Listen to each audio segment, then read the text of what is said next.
I'd be very happy to go document for document, fact by fact, with any Israel hater who is scoffing at this, because these were the hard decisions that were actually made. The author of Reclaiming Israel's History, Roots, Rights, and the Struggle for Peace, David Brog. What are the most pervasive myths about Israel? Colonizer, apartheid, genocide, 3 big claims, 3 big lies. There's a sophisticated version of the apartheid lie, and there's the less sophisticated version of the apartheid lie. Let's start with the less sophisticated version. You have Israeli settlements in Judea and Samaria or in the West Bank. Why can't Jews live in the Palestinian state the way Arabs live in the Jewish state, 20% of the population? Well, it's allowed in Israel. It's a fact in Israel. And yet Mahmoud Abbas and other Palestinian leaders have been very clear that they want not one Jew in a future Palestinian state. That's an obstacle to peace. Genocide is making efforts with the intention of wiping out a people. If Israel wanted to commit a genocide against Palestinians, they could have done so any day of this war and before this war. Instead, Israel went in with precision, with warnings, and ended up achieving is the best combat to civilian casualty ratio that's been achieved in urban warfare in modern times. Hamas commanders aren't stupid. They didn't think they could defeat the Israeli army. What was Israel supposed to do?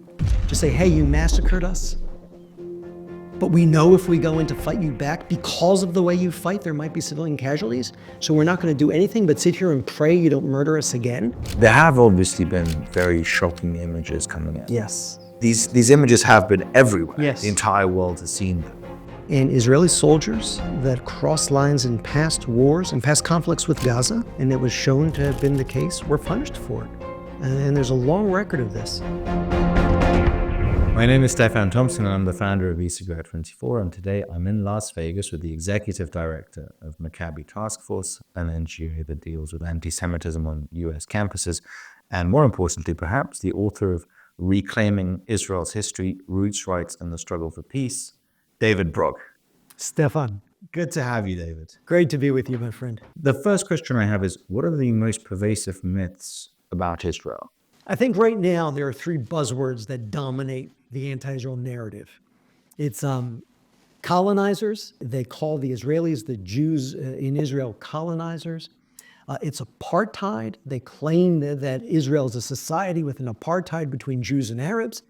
And genocide. They're claiming that Israel's self-defense in Gaza is genocide. So colonizer, apartheid, genocide, 3 big claims, 3 big lies. So the first one obviously is linked to the idea that Israel has been settled by Ashkenazi Jews specifically, Yes. Right? Yes. There is this assumption that Israel has been settled by Ashkenazi Jews, and the Ashkenazi Jews are Europeans. So what we see now is a European settler colonialism, people from Europe with no connection to a land going and taking that land. And it's wrong on so many points. First of all, Ashkenazi Jews are Jews. Jews trace their roots back to the land of Israel. And DNA tests confirm it. You look at Ashkenazi DNA, it's most similar to the DNA of Sephardic Jews, Jews from North Africa, and both DNA are similar to Semitic DNA. What's ironic about this whole conflict is actually, if you look at the DNA level, first of all, we're all the same. But the closest people you find are Israelis and Palestinians and Druze, the people who are living together in that region and claim that as their indigenous homeland. So Ashkenazi Jews are Jews who trace their roots back. They are indigenous to this land.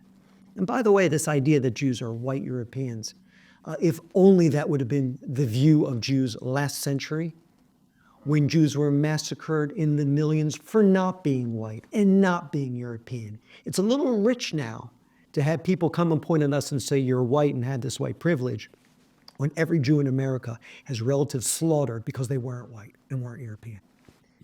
But let's get beyond that. Not only are Ashkenazi Jews Jews who are indigenous to Israel, but a majority of Israelis aren't even Ashkenazi Jews. A majority of Israelis are Jews from the Muslim Middle East, who lived in the Muslim Middle East in communities that predated the birth of Islam. These are ancient Jewish communities from Iran all the way to Morocco. And they were ethnically cleansed from the Muslim Middle East after the birth of Israel in 48, and that ethnic cleansing was completed after Israel's victory in the Six-Day War in 67. These ancient communities were uprooted. These Middle Eastern Jews were expelled, and they found their dignity, their independence, their safety in a different corner of the Middle East, a tiny corner of the Middle East, less than 1%, actually 0.1% of the entire landmass of the Muslim Middle East, the Jewish state of Israel. Most Israelis trace their roots back to these Jews from the Muslim Middle East. So when you call these victims of oppression of the Middle East, victims of oppression from the Muslim world and the Arab world, who found freedom and survival and safety in this corner of the Middle East that is Israel, you call them European colonizers, all you're displaying is your vast ignorance of everything having to do with Israel and the Jewish state. So the second myth you talk about is this idea of Israel being an apartheid state. Yeah. The pervasive myth is that there is a separation of Israeli citizens being sort of Israeli Jews being first-class citizens, and then Israeli Arabs being second-class citizens. Right. But I actually think that they point their fingers and say, oh, the Arabs, the Palestinians living in the West Bank and Gaza are treated like second-class citizens, but they're not actually citizens of that state, right?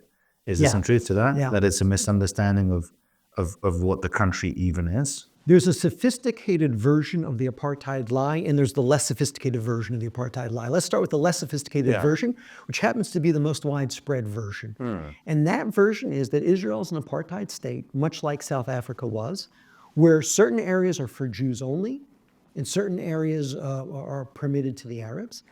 The Arabs are barred from government. They're barred from civil society. They're barred from voting. They're barred from full participation as citizens of a democracy. And of course, as you know, that's lie, lie, lie, and lie. The Arab citizens of the state of Israel, 20% of the state of Israel, are full citizens in every sense of the term. They can live wherever they want. They can vote. They are elected to government. They serve in government at the highest levels. They serve as diplomats at the highest levels. They serve as judges at the highest levels. Those who wish to defend the state of Israel serve in the army and have very high ranks in the army. They are full participants in Israel's democracy, so much so that they were even beneficiaries of affirmative action when it came to acceptance to Israel's top universities. And so you see now in Israel's top universities that Israeli Arabs are represented beyond their numbers. They're more than 20% of the top universities.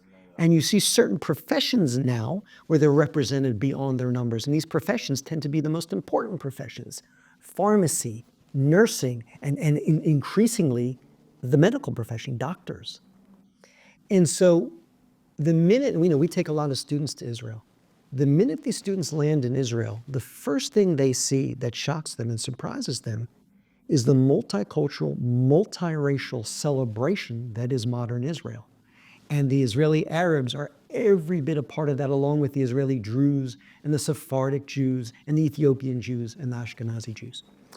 Then there's the more sophisticated version of the apartheid lie, which says, okay, we'll admit that Israeli Arabs are full and equal citizens with Israeli Jews.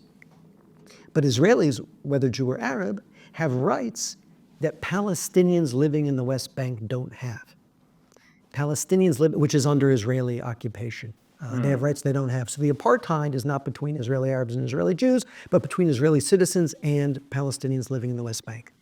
And the answer there is yes, as a matter of fact, there are different rights because those Palestinians living in the West Bank and Gaza are autonomous. They asked for autonomy and received autonomy under the peace process, under the Oslo Accords. Giving them separate treatment was not a move they viewed as aggression. It was a move they saw as a step towards what they wanted, which was an independent state, or what they said they wanted. So they were given an autonomy. So citizens living in the West Bank vote for their prime minister of the Palestinian Authority, or would vote for prime minister if Mahmoud Abbas wasn't in the 20th year of his 4-year term. If they would allow free elections, Palestinians would vote for the prime minister of the Palestinian Authority. And if they don't get to vote for prime minister of the Palestinian Authority, it's not because of Israel, it's because of their own democracy is flawed. In Gaza, they had their own autonomy, and Hamas, until Hamas executed a coup and took over power. Now there are those who say, okay, this autonomy was good, but the goal was a Palestinian state. And so unless and until the Palestinians are given a Palestinian state, the autonomy they have in the West Bank is insufficient. My answer to that would be perhaps it is. But then why did the Palestinians turn down a state so many times, including at the end of the Oslo process in the year 2000 and once again in 2008? And if your complaint is that Palestinians have autonomy but not independence, fair complaint. Why would you blame Israel, who offered the independence, instead of the Palestinians, who turned down the independence, and turned down the independence because ultimately their leaders did not want a Palestinian state living in peace with Israel? They decided they preferred to destroy the Jewish state and have it all. So long as Palestinian leaders are determined to have it all, they will not have their own independence. They'll keep turning it down. So what would you say to someone who'd say there are Israeli settlements, so there are Israeli citizens living in what they usually consider, the settlers obviously consider the West Bank to be Judea and Samaria, Yes. that is under administration of the State of Israel. Conversely, the Palestinians see that as the West Bank under Israeli occupation. So there's two lenses of looking at it. You have, this is a fact, Israeli settlements in Judea and Samaria or in the West Bank. Would it be possible for Palestinian citizens, if they got together, citizens of the Palestinian Authority, bought some land in Israel and built a little settlement within Israel? Is that within the realm of plausibility? I don't think it is, but we have to, let's take a step back and look at the settlements. Jews lived in cities in the West Bank from time immemorial. Let's take a look at Hebron, which is a very controversial city. There's been a Jewish community in Hebron since the time of King Solomon, before, actually. It was the first capital of the Jewish people before Jerusalem. That Jewish community was always there. All right, and this is one of the myths that somehow the Romans kicked out the Jews, in the first century, and the Jews, never stepped foot in the land of Israel until the Zionist movement, in the late 1900s. Not true. Jews were always in the land of Israel, even after the Roman conquest and the Roman expulsions. Jews were a majority in the land of Israel, probably until the 10th century.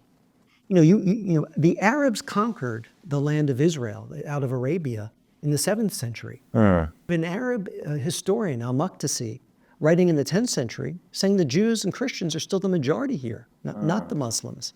So this Jewish presence persisted. So Hebron, an important Jewish city, the second holiest Jewish city after Jerusalem, always had a Jewish community until before the state of Israel was born.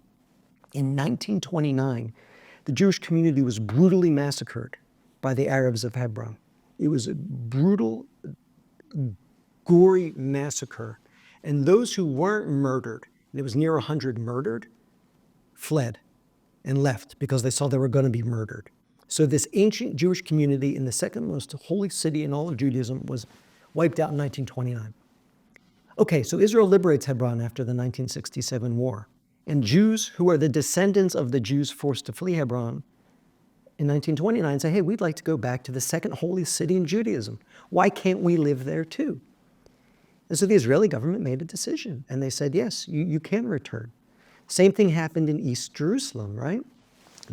East Jerusalem is where the old city of Jerusalem is located.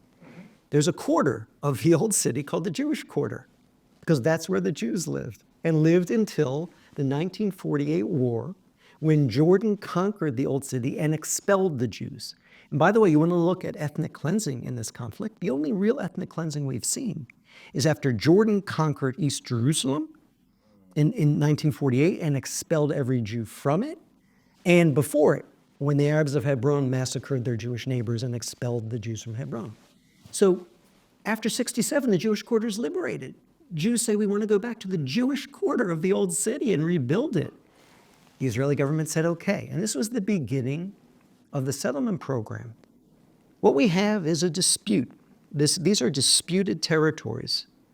And what the Israeli government decided was we're going to let Jews live in their ancestral homeland in these places where Jews always lived, but we'll try to limit it.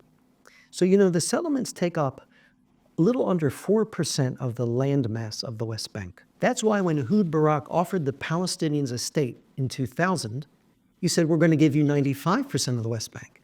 We'll keep the parts that have the Jewish settlements, the 4%, 5% to add some roads.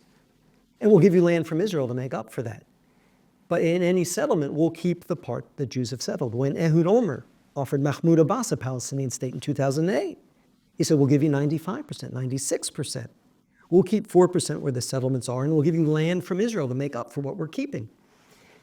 And in both cases, it seemed like a reasonable offer. So, those who say Jews are returning to their ancient holy places, from which they were so recently expelled, is somehow an obstacle to peace.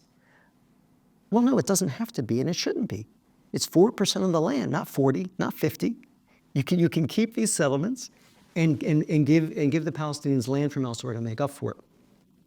Why can't Jews live in the Palestinian state the way Arabs live in the Jewish state, 20% of the population? Well, it's allowed in Israel. It's a fact in Israel. And yet Mahmoud Abbas and other Palestinian leaders have been very clear that they want not one Jew in a future Palestinian state. That's an obstacle to peace. How do you think the Palestinians view Israeli Arabs? It's complex. I think many Palestinians understand them.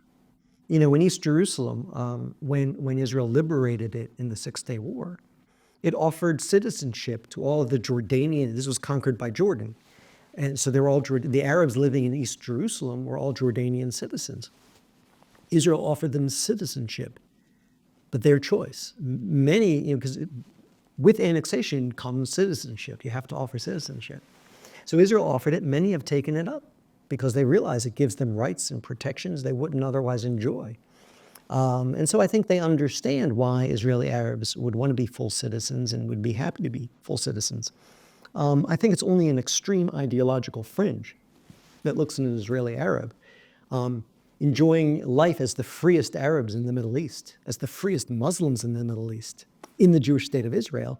And they may be jealous on the inside, but would actually criticize them publicly. I saw an interesting tweet recently by a Palestinian girl, and I sort of loosely quote, it said something along the lines of, low-key angry at my grandparents for choosing a life in a refugee camp instead of taking Israeli citizenship.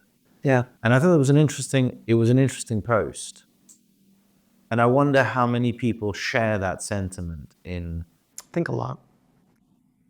And this is another myth, by the way. There's this myth, and the myth perpetuated on purpose by the Palestinian Authority, by Mahmoud Abbas himself, by Hamas, that the 1948 war, Israel's War of Independence, was launched by Israel. Mahmoud Abbas has written this in the pages of the New York Times. It was launched by Israel to expel the Arabs from the territory that had been given to the Jews in the partition plan. That would have been quite a surprise to those Jews who fought that War of Independence with terror that they were going to be destroyed and wiped out and chased into the sea. The fact is that when the UN voted to partition this land into two states, about 50% for the Jews for a Jewish state and about 50% for the Arabs of Palestine as another Arab state. At that time, I think it was the 14th Arab state. There are 21 now. The Jews, and the state didn't include Jerusalem and its Jewish majority. Jerusalem's had a Jewish majority since the 1840s. The state offered to the Jews did not include the biblical heartland of the West Bank, Judea and Samaria. It did not include Jerusalem and its Jewish majority. Although it was 50-50, 60% of the Jewish state was desert. All of the 50% offered to the Arabs was wonderful agricultural land. Yet despite all this, after the UN voted partition, the Jews danced in the streets for joy and said yes. They wanted it. They were happy to have this piece of it. The Arabs of Palestine, of course, said no. The Arab states said no. And the Arabs of Palestine launched a war the very next day to annihilate their Jewish neighbors and destroy the Jewish state. And people always talk about the role of the Arab states who invaded and tried to destroy Israel. But what they leave out is this was a war initiated by and maintained by the Arabs of Palestine for the first 6 months. Between the partition vote in November of 1947 and the day the British withdrew completely in May of 1948, the day the Arab states invaded, the war was initiated and maintained by the Arab communities trying to destroy and wipe out the Jewish communities. And this was a struggle that the Jews did not know they would win. About a quarter of Israel's fighters were Holocaust survivors who were fresh off boats taking them to their homeland didn't want to fight. They got off the boat, some of them wearing those striped pajamas from the death camps still, and were given a gun and went to the front. Over 1% of Israel's Jewish population at the time was killed in this war of independence. It was a high death toll. Over 2% wounded. This was a brutal struggle for survival. Now, in this war that the Arabs of Palestine started and initiated, many of them ultimately got frightened by war, as many people do, and ended up fleeing. The overwhelming majority of the Palestinian refugees fled the war their own leaders started. But in some cases, Israel did face difficult strategic decisions. They found that when they took a strategic village that had been used to shell all of the cars on the roads beneath, and to stop Israel from defending itself, they took a village. If they didn't hold the village, it would be taken over again the next day. So rather than taking and retaking strategic villages, Israel did take strategic villages and expelled the residents if they were hostile. But they said, anyone who does not lift up arms against us, we will not harm. And they kept their vow. And so you ended up with an Israel born with a significant Arab population that has thrived and has grown. There are more Arabs living in Israel today than there were before the war of 1948. But you have others who made a different choice, to be hostile, to take up arms against Israel, and they're the ones maybe in those camps wishing their ancestors had made a different decision. Do you think that had the majority of the Arabs, or Palestinian Arabs, or however we want to call them, had chosen to stay in 48 and not be hostile, and you had a drastically different demographic makeup of Israel, do you think that could have worked as a state? It's hard to I say. know it's a hypothetical, right? Everything in the realm of it's sort of this weird realm of para-history. This is where I find the lies about Israel so far from reality. Because people like to make up this idea that the Zionists had a plan to expel the Arabs, and there was the plan going in. When you do this research, the record is very clear that in the beginning of the war, the officers of the Israeli army had no rights to expel Arabs. They were not given that opportunity. It was not open to them. It was only later in the war, when the Arab invasion was looming, when the enemy was about to grow from the Palestinian Arabs to these Arab states, and they needed to take and hold strategic areas, that Ben Gurion gave his commanders the option of holding these strategic villages only if they had taken up arms and become hostile to Israel. And there were those in Ben Gurion's orbit who said, no, we should go beyond that. We should use this opportunity to create a more Jewish, a more pure Jewish state. That argument was made, that argument was rejected. From day one, the Zionist leaders determined that they would not engage in acts they viewed as unjust, and among the acts they viewed as unjust would be expelling any Arab village that had not taken up arms to destroy their Jewish neighbors. They decided morality was more important than these later ideas of ethnic purity. It was just never a goal and never on the agenda of Israel's leaders. They knew that there might be challenges. They knew that the multicultural, multiracial state that they were founding might contain many citizens who were not happy or excited about the idea of a Jewish state. But they figured that's a challenge we can deal with. But we have to put justice above all. We have to put our morality above all. And I know, you're going to have Israel haters scoffing at this. I'd be very happy to go document for document, fact by fact, with any Israel hater who is scoffing at this, because these were the hard decisions that were actually made. And no greater proof that these were the actual decisions than the fact that Israel left in place so many Arab communities that have flourished under Israel, to the point, like I said earlier, the Arab population of Israel today is far larger than the Arab population of the same land before the birth of the state of Israel. Circling back to the third myth. Genocide. There have obviously been very shocking images coming out. Yes. And they are shocking. I mean, on one hand, the widespread destruction of infrastructure, civilian infrastructure in Gaza. There have been some very unfortunate videos of Israeli soldiers in mosques, which I've seen, in Palestinian civilians' homes, and rummaging through women's clothing, and also just outright, just fairly offensive videos, soldiers firing and laughing as they do, and that is shocking. Israel, you've made the cases, is the most moral army in the world. How do you reconcile that with these images have been everywhere? Yes. The entire world has seen them. So let's be careful with our claims. Have war crimes been committed? Perhaps.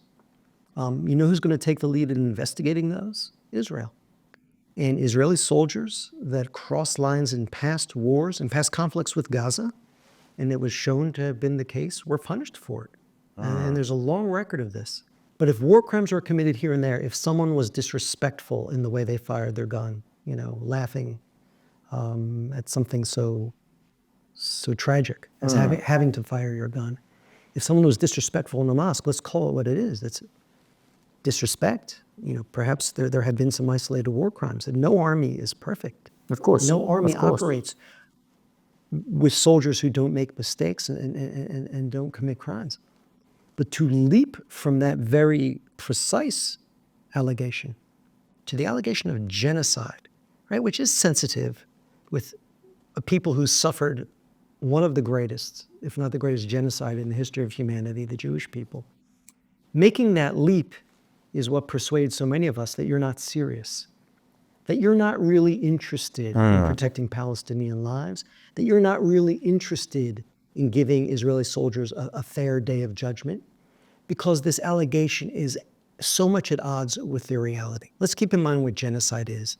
Genocide is in intentionally murdering a people, making efforts with the intention of wiping out a people, not only combatants, but civilians. So when you herd families into gas chambers, you're committing a genocide. You're trying to wipe out a people. If Israel wanted to commit a genocide against Palestinians, they could have done so any day of this war and before this war. Instead, what did they do? Instead, Israel went in with precision, with warnings that gave up the element of surprise constantly, and ended up achieving what, according to every military expert I've seen, says is the best combat to civilian casualty ratio that's been achieved in urban warfare in modern times. You look at the Hamas numbers, which I think are inflated. Hamas numbers always inflate and include among the dead people we find out were killed not by Israel, but by Palestinian missiles aimed at Israeli civilians that fell short. But let's take the Palestinian number, 40,000 casualties, approximately. Let's take the Israeli numbers, which tend to be more accurate. 20,000 of them were combatants. It's a combatant to civilian casualty ratio of 1-to-1.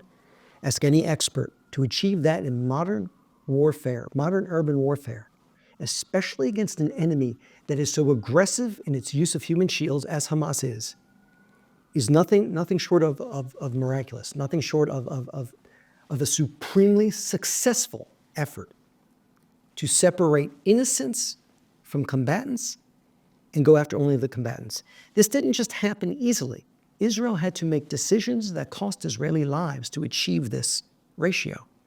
Israel could have easily bombed sites from the skies if they didn't care so much about Palestinian casualties and kept their soldiers safer. Instead, they sent their soldiers to go door by booby-trapped door to hunt down Hamas and expose themselves to risk to minimize civilian casualties. There are Israeli boys that have come home in body bags and Israeli parents who've gotten that horrific knock at the door or phone call telling them their child has fallen, only because Israel decided to risk the lives of their soldiers to spare the lives of innocent Palestinian civilians. So it's very rich for me to see Israel's critics sit on the sidelines and use that word genocide and ignore the sacrifice and the effort made to achieve what is the opposite of genocide, one of the best records, the best record in urban combat in recent history. Now, that doesn't mean that civilians haven't died. They have. If you're a human being, you cannot view these civilian deaths as anything but a tragedy. And I know most Israelis do. Most people do. Most people should. The question is, who do you blame for that tragedy? Do you blame Israel for defending itself? Or do you blame Hamas for executing a strategy that was intended to draw Israel's army in and then force Israel to fight them in civilian areas? And if you doubt that this is Hamas's strategy, then you're denying Hamas's intelligence. Hamas commanders aren't stupid. They didn't think they could defeat the Israeli army. They wanted a provocation serious enough that it would draw the Israeli army in. They tried it with missiles, firing missiles at Israeli cities by the thousands. But Israel developed Iron Dome. They were able to stop these missiles from causing human tragedy. They didn't have to go into Gaza. They could spare the civilian lives. So Hamas said, okay, we need to do something else, something more horrific to draw them in. October 7th. And when Israel's drawn in, where was Hamas? Out in those empty areas to which Israel's moved all the civilians to spare their lives? No, Hamas was under the civilian areas, in bunkers they built not to protect the civilians, but to protect themselves. And it left Israel with no choice. Either Israel went in and tried its best to separate the wicked from the innocent and take out the wicked, or what? What was Israel supposed to do? Just say, hey, you massacred us, but we know if we go in to fight you back, because of the way you fight, there might be civilian casualties, so we're not going to do anything but sit here and pray you don't murder us again? What responsible government on God's green earth would respond to an attack like that, an enemy like that, that has promised more October 7th if they have the chance, and say, we're not going to do anything, just please stop massacring us? It's not realistic to ask Israel to do that, and no one would ask any government but Israel to do that. So, tragedy, yeah. Who do I blame? I blame the people who engineered this tragedy and did everything in their capability to make this tragedy a reality. And I will blame any Israeli soldier that we find went beyond their orders, went beyond their commands, and took measures that subjected Palestinian civilians to unnecessary risk, because that is a war crime and that should be punished. Hamas's greatest victory is in the realm of PR. And if you look at the demographic breakdown of broad support for Israel in the United States of America, you find that boomers are roughly 2/3 pro-Israeli, and Generation Z, Zoomers, are 2/3 pro-Palestinian.